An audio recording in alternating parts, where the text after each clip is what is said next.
经常来给 communication，要做了对困难子，要头对困难子，只么给是到了，就要么给是讲事情，要么对美，mà giờ lại hoàn toàn dạng chính xác là đối困难子，要给是坦白，给是开沙，给要 good communication，communication，那么呢要差不多的给 communication，要给 listening，那 OK， 唱好hoàn toàn要安心子哈，唱那个 communication。chỉ cho cái sexual passion, cái sự trao rộng, cái bonding, cái nhỏ itu cái ilang itu ilang apa ya, lalu mereka mata ya cái bonding each other.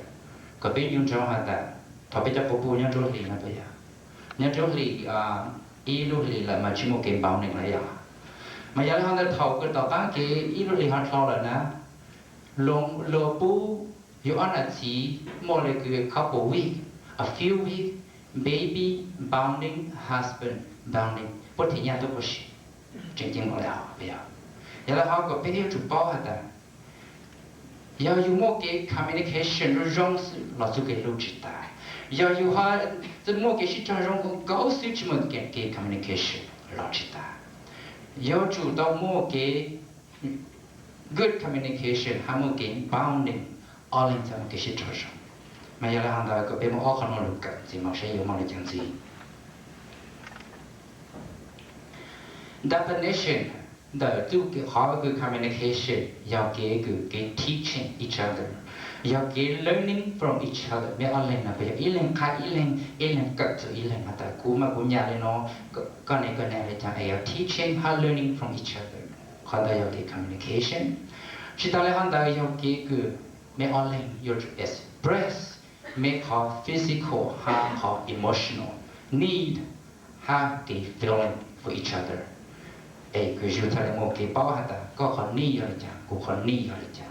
Mà cái communication là chuyện chính xác là có. Cái bonding, cái sự trao rộng do anh chị. Còn là mấy bộ hạt tết tuần này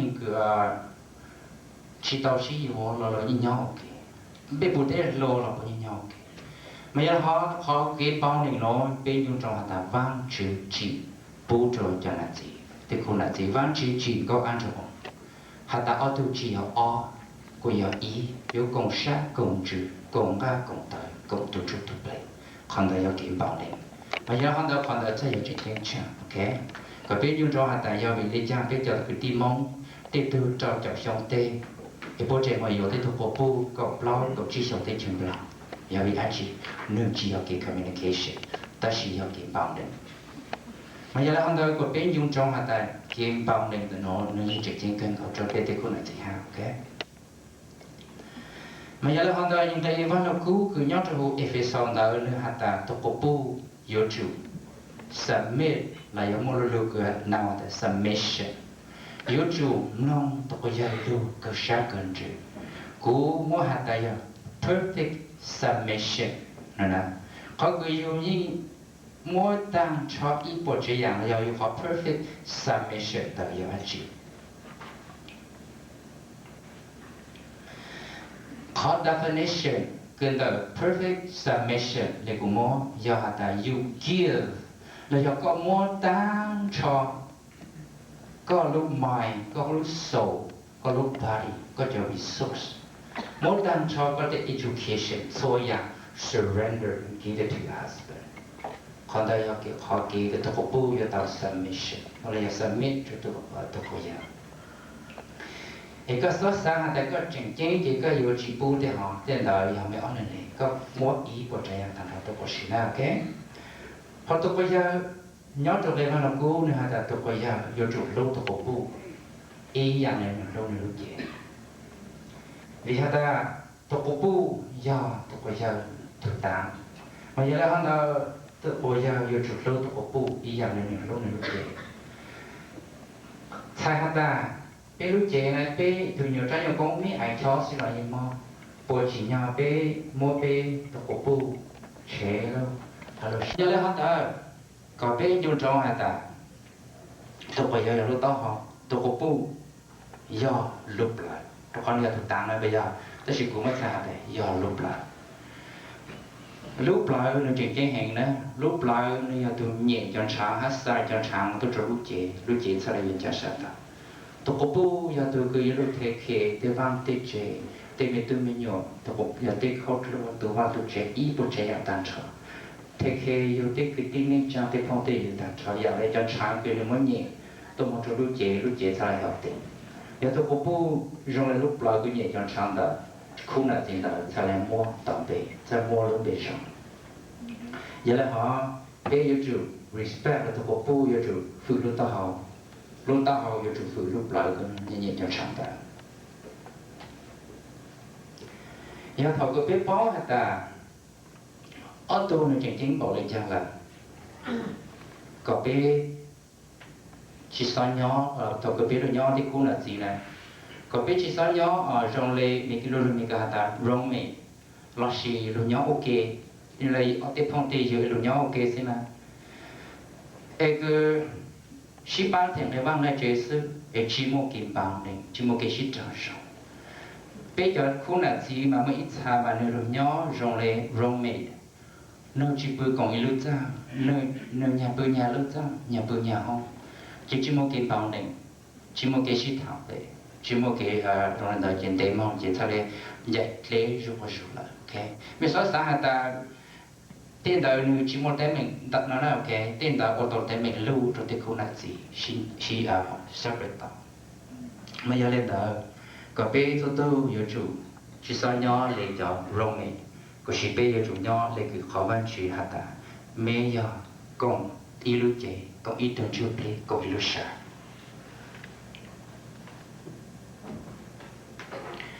giờ là họ giờ họ đã thầu cái biết luôn nhớ ok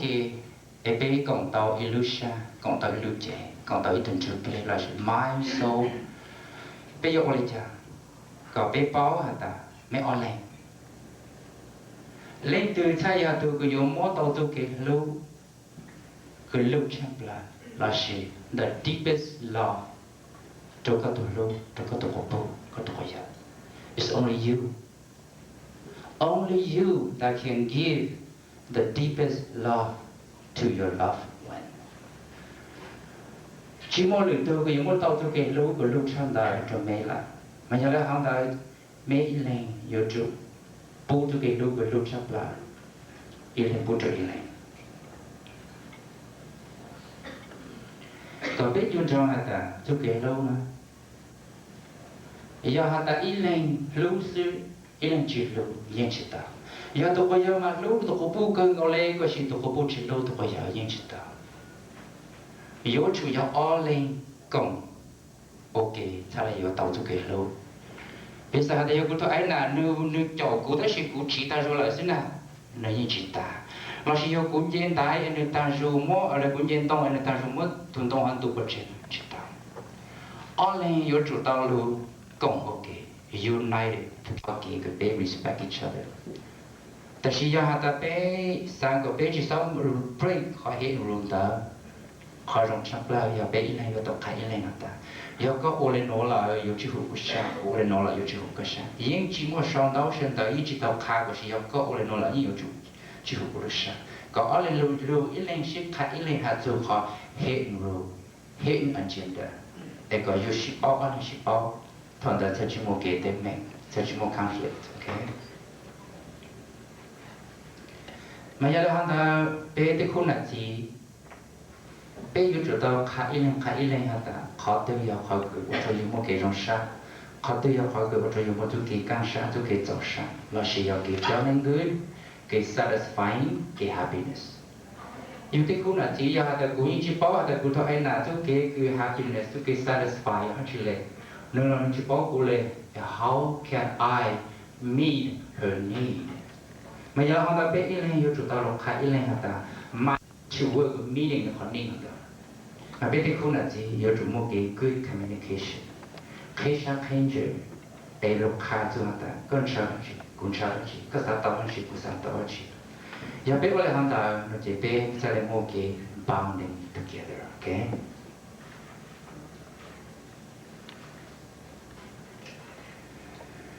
Có biết nhung trong hạt biết ôn nhớ giờ yo ta chỉ nói lúc on lên tu là na yo lu thọ từ này như lu tao lên na ok là chỉ tin nó tin yo trâu phô nó từ là nó trâu ta cái con nên nhỏ nó rong này ta nó như yo một khó căng nó như yo một khó chậm tôiอย่างcái computer จะก็有mua nữ protect trong gọi là chả là bôi như chuyện sao tôi chọn chắc miêu tốt cái thông khí nhớจะcái有mua năng đi rồi gió mà lại một bỏ cho thông khí nhớ rồi lưu xí là nữ chuyện chưa biết ta